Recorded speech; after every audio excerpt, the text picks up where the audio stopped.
Welcome friends. Overseas voter বা প্রবাসী ভারতীয়, এক্ষেত্রে অবশ্য আমি প্রবাসী পশ্চিমবঙ্গবাসী বলতে পারি, কারণ যেহেতু আমি পশ্চিমবঙ্গের বুথের জন্য বিষয়টা আলোচনা করব, তো সেই ওভারসিজ ভোটারদের ভোটদান প্রক্রিয়া নিয়ে আপনারা অনেকে ভিডিও করতে বলছেন। অ্যাকচুয়ালি এই ঘটনা খুব কম ঘটে, কিন্তু ঘটে। এবার আপনার বুথেই যদি একজন বা দুজন ওভারসিজ ভোটার থেকে যায়, তো সেক্ষেত্রে তাদের ভোটদান প্রক্রিয়াটা জানতে হবে। এই জন্য আপনারা অনেকে কমেন্ট করছেন, তো আমি স্পেশালি সেই কারণে এই ভিডিওটা নিয়ে এলাম। 4-5 মিনিট আমাকে সময় দিন, আমি টোটাল বিষয়টা ক্লিয়ার করে দেবো। এবার ওভারসিজ ভোটার কারা? ভারতীয়, কিন্তু তারা বর্তমানে বা দীর্ঘদিন ধরে, সেটা যে কোনো কারণেই হোক, তারা বিদেশে থাকেন, কিন্তু তারা ভারতেরই নাগরিক, তারা অন্য কোনো দেশের নাগরিকত্ব অর্জন করেননি, তাদের ইন্ডিয়ান পাসপোর্ট আছে।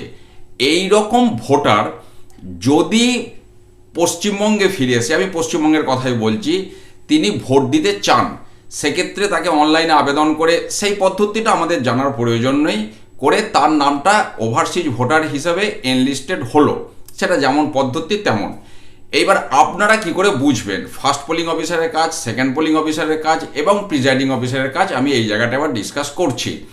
এবার দেখুন, ওভারসিজ ভোটার যদি আপনার বুথে থাকে, তাহলে প্রথম কথা হচ্ছে আপনি জানবেন কি করে।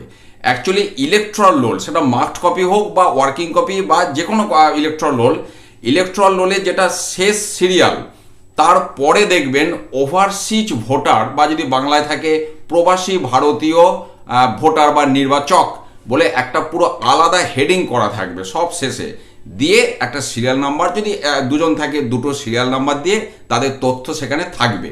কি তথ্য থাকবে?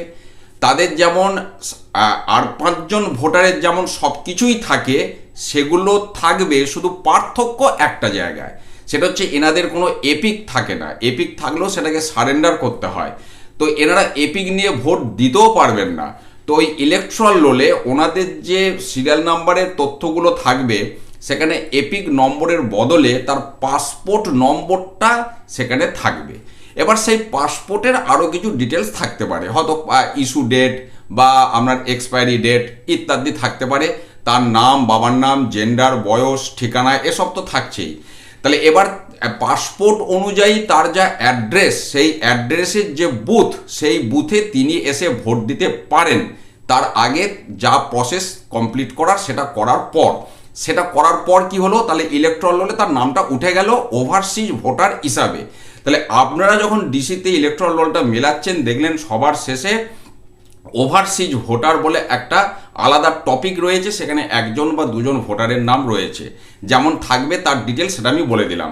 বেশ, এবার তাহলে সেই ভোটার ভোট দিতে এলেন, খুব স্বাভাবিক পদ্ধতিতে তার ভোট হবে। শুধু ডিফারেন্সটা কোন জায়গায়, তিনি অন্য কোনো বিকল্প পরিচয়পত্র দেখিয়ে ভোট দিতে পারবেন না, শুধুমাত্র ভারতীয় পাসপোর্ট দেখিয়েই তাকে ভোট দিতে হবে। এপিক তাকে সারেন্ডার করতে হচ্ছে, এপিক তার কাছে নেই, এটা হচ্ছে প্রথম কথা। কিন্তু বিকল্প যে সচিত্র পরিচয়পত্রগুলো বাকি ভোটারদের জন্য এলিজেবল, এনার ক্ষেত্রে সেটা এলিজেবল হবে না। ইনি শুধুমাত্র ভারতীয় পাসপোর্ট, আমি তাও বলছি ইন্ডিয়ান পাসপোর্ট দেখিয়েই কিন্তু ওনাকে ভোট দিতে হবে। তাহলে যখন ওই ভোটার এলেন, তিনি যদি ভিআইএস নিয়ে আসেন, মানে ভোটার্স ইনফরমেশন স্লিপ বা কোনো চিরকুটে তার সিরিয়াল নাম্বারটা লিখে এলেন, ফার্স্ট পোলিং অফিসার দেখলেন তার নামটা আপনার ওভারসিজ ভোটারের ওখানে রয়েছে, তার কাছ থেকে পাসপোর্ট চাইবেন। তার পাসপোর্ট নিয়ে আপনি তার পাসপোর্ট নম্বর মেলাবেন, পাসপোর্টের বাকি ডিটেলস মেলাবেন, তার ফটো পাসপোর্টের সাথে আপনি তার ছবি মেলাবেন, বা আপনাকে ইলেকট্রাল রোলে যে ছবিটা আছে সেগুলো আপনি মিলিয়ে আপনি যাচাই করলেন যে হ্যাঁ উনি সেই ভোটার। দিয়ে এবার যেমন দাগ দেওয়ার, পুরুষদের ক্ষেত্রে যেমন নামের নিচে, মহিলাদের ক্ষেত্রে নামের নিচে একটা তার পাশে টিক বা গোল, যা সিস্টেম আপনি দাগ দিয়ে দিলেন। তারপর অবশ্যই এটা কিন্তু একটা নন এপিক ভোটার হিসেবে ইস্যু হবে, আমি এটাও বলে রাখি। যেহেতু উনি পাসপোর্ট দেখিয়ে ভোট দিচ্ছেন বা উনি এপিক ছাড়া ভোট দিচ্ছেন, তাহলে এটা নন এপিক ভোটার হিসাবে কিন্তু আপনি একটা কাউন্ট করবেন এই জায়গাটা। এবার উনি চলে গেলেন সেকেন্ড পোলিং অফিসারের কাছে, তাহলে সেকেন্ড পোলিং অফিসারের তো সিরিয়াল নাম্বার যেমন হলো, তারপর তিনি এবার কি পরিচয়পত্র দেখিয়ে ভোট দিচ্ছেন, তাহলে সেখানে আপনাকে লিখতে হবে ইন্ডিয়ান পাসপোর্ট এবং পাসপোর্টের শেষ 4টে সিরিয়াল নম্বর, যেমন লেখান আমাদের নিয়ম, এবং সইয়ের জায়গায় ওনাকে সই বা টিপছাপ উনি যা দিতে ইচ্ছা প্রকাশ করছেন উনি ছাপ দেবেন। আর part number, serial number electoral roll থেকে তো আপনি পেয়েই যাচ্ছেন, রানিং সিরিয়াল নাম্বার যেমন চলছে চলবে, পার্ট নাম্বার সিরিয়াল নাম্বার হলো, তার আপনার কি দেখিয়ে ভোট দিচ্ছে, পাসপোর্টের 4টে সংখ্যা লিখলেন, এরপর তিনি টিপছাপ অথবা সই করবেন, রিমার্কসের ঘরে আপনি লিখবেন ওভারসিজ ভোটার।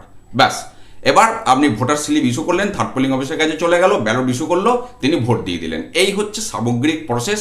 তাহলে ওভারসিজ ভোটার এলে ফার্স্ট পোলিং অফিসার কিভাবে আইডেন্টিফাই করবেন, second polling officer form 17A কিভাবে এন্ট্রি করবেন, এবং এই বিষয়টা প্রিসাইডিং অফিসারের নজরে রাখবেন এই কারণে, কারণ ওনাকে বিভিন্ন ফর্মে ফিল আপ করতে হবে কতজন ওভারসিজ ভোটার ভোট দিল, সেই তথ্যটার জন্য অবশ্যই এটা প্রিসাইডিং অফিসারের নোটিশেও আপনারা কিন্তু আনবেন।